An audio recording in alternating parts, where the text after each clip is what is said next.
1962 or something like that. Been sitting dead for, I don't know, well over 14 years. Took it all apart. The car was shit nice to me, I'm gonna tell you. It's real nice cleaner. Took me 4 days to figure that timing out. Once you mess it up, boy. He's all working now. Got every piece cleaned up.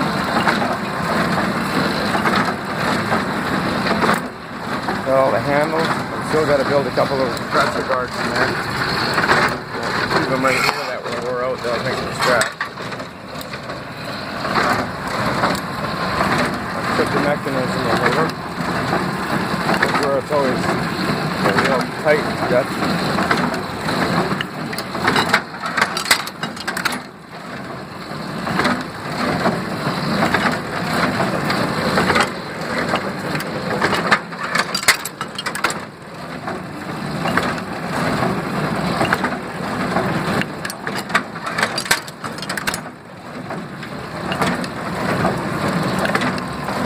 Had all kinds of interesting timing. I wound up using a great big cat roller here. It actually screwed my chain drive out $1 million.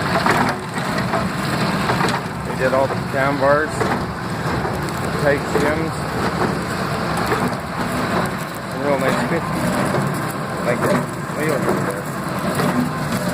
Auger's working. I'm just down the feeder. Looks pretty good for what we got going. 30 calibrates in there, and that's tight. And shave the face off of that thing. We did the crank, alignment, all the little wear plates in there. I'm just down there re-adding guards here shortly.